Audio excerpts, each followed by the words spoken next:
গুজব গুজব একটি মারাত্মক ভাইরাস, যে ভাইরাসের সাথে সম্পৃক্ত হওয়াতে দেখা যাচ্ছে দেশ এবং জাতির জন্য বড় ধরনের একটা ক্ষতি। এই গুজব থেকে যতক্ষণ না পর্যন্ত আমরা নিজেদেরকে মুক্ত করতে না পারব, ততক্ষণ না পর্যন্ত আমাদের ভিতরে অশান্তি আর কষ্ট, এছাড়া আর কিছুই না। প্রিয় বন্ধুরা, আমরা সকলেই জানি বিশ্বের ভিতরে এখন মধ্যপ্রাচ্যের ইসলামী রাষ্ট্রের ভিতরে বৃহত্তম একটি শক্তি, পরাশক্তি ইরান এবং ইসলামিক কয়েকটা রাষ্ট্র সহ ইসরায়েল এবং আমেরিকা টোটাল মিলে একটা বড় ধরনের যুদ্ধে লিপ্ত আছে। এই বিষয়টা আমরা সকলেই জানি। ইরান 15টা রাষ্ট্রে আক্রমণ করেছে। কোথায় আক্রমণ করেছে? আমেরিকার ঘাঁটি যেখানে, সেখানে আক্রমণ করেছে। এখানে সৌদি আরবও বাদ যায়নি, বাহরাইন বাদ যায়নি, কাতার বাদ যায়নি, দুবাই বাদ যায়নি। এভাবে প্রত্যেকটা রাষ্ট্রের যেখানে আমেরিকার ঘাঁটি, সেখানেই আক্রমণ করেছে।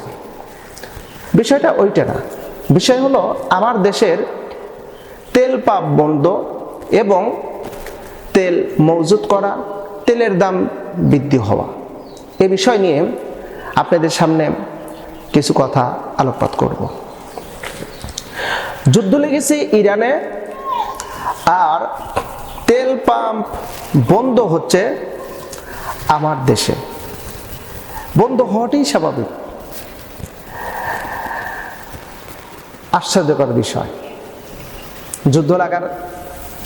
যুদ্ধ লেগেছে, আর কিছু অসাধু ব্যক্তি, সিন্ডিকেট যারা করে, যারা সম্পদকে সঞ্চয় করে দাম বৃদ্ধিকরণের ব্যাপারে তৎপর লেগে থাকে, এই সমস্ত ব্যক্তিরা অলরেডি পাম্প থেকে তেল সংগ্রহ করা শুরু করেছে।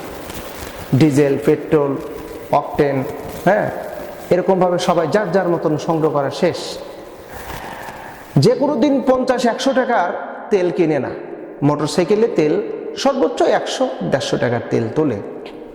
সে ব্যক্তিও যা বলতেছে, আমাকে পুরো ট্যাঙ্কি লোড করে দেন। হাস্যকর বিষয়। আমি গতকাল এক তেল পাম্পের যিনি সার্ভিসের দায়িত্বে আছেন, তো আমি ওখানে গেলাম। তো ম্যানেজার আমাকে বলতেছে, হুজুর তেল নিতে আসছেন? তো বললাম, হ্যাঁ তেল নিতে আসছি। তো বললাম, আমাকে 100 টাকার তেল। তা আমাকে বললাম, আপনি তো কম নেবেন কেন? সবাই তো যার যার মতন করে লোড দিয়ে নিয়ে যাচ্ছে।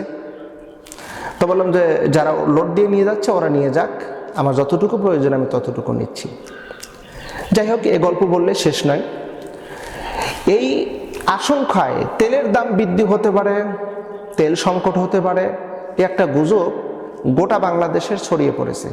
ঠিক এই গুজব থেকেই, মানে সেই গুজবটাকে বেশি অ্যাপ্রোভেট মনে করে ডিজেল সংগ্রহ করলো।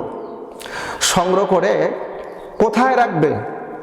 পানির ট্যাঙ্ক যে আছে, এই পানির ট্যাঙ্কির ভিতরে 10,000 লিটার ডিজেল জব্দ করলো।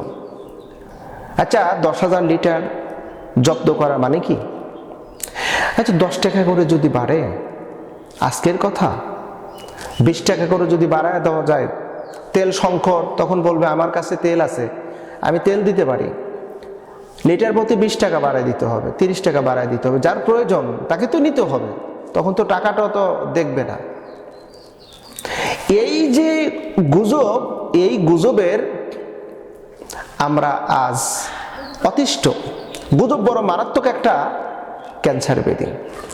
তা এখন এই তেলটা পাওয়া গেল কোথায়?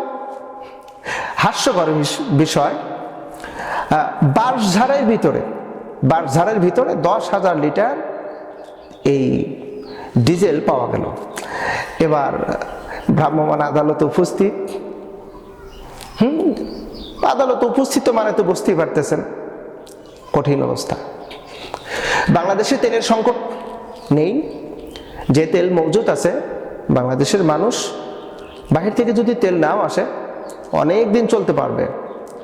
কিন্তু আমরা এই যে কৃত্রিম সংকট যে আমরা সৃষ্টি করতেছি, কৃত্রিম সংকট, এই সংকটের জন্য কিন্তু আমরা দায়ী।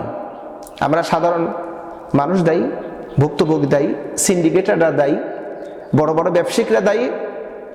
তারা মনে করতেছে তেলের দাম বৃদ্ধি হবে, তেল আসতে পারবে না, ইরাক সৌদি আরব যুদ্ধ লিপ্ত হয়ে গেছে, তেল আসবে না, তেলের জাহাজগুলো বন্ধ, তাহলে এই সুযোগে আমরা কিছু তেল মজুত করে রাখি, বাজারে তেল যখন শর্ট পড়ে যাবে তখন এখান থেকে বের করব, অধিক মূল্যে বিক্রয় করব। যেটা আপনি অধিক মূল্যে বিক্রয় করলেন এটা হারাম হয়ে গেল। আপনারা কেউ গুজবে কান দিবেন না। ইনশাল্লাহ বাংলাদেশের তেল যথেষ্ট পরিমাণ মজুত আছে, যেই তেল আমরা সরবরাহ করতে পারবো, এবং তেলের দামও বৃদ্ধি হয়নি। অনেকে বলছে 200-300 টাকা লিটার হবে পেট্রোল, অকটেন, হ্যাঁ এগুলো নিয়ে গুজব ছড়ানো হচ্ছে। আমরা বলি ভাই এগুলো নিয়ে অযথা মানুষের ভিতরে গুজব ছড়াবেন না। আমরা গুজব নামক এই ব্যাধি থেকে যদি বাংলাদেশকে বাঁচাতে পারি তাহলে আমরা জিতব, আমরা বিজয়ী হব, আমাদের সফলতা হবে। আসুন আমরা অসাধু ব্যবসায় থেকে দূরে থাকি এবং যারা এই ব্যবসায় লিপ্ত আছে তাদেরকেও আমরা দূরে রাখার চেষ্টা করি, তাদেরকে আইনের আওতায় নিয়ে আসি।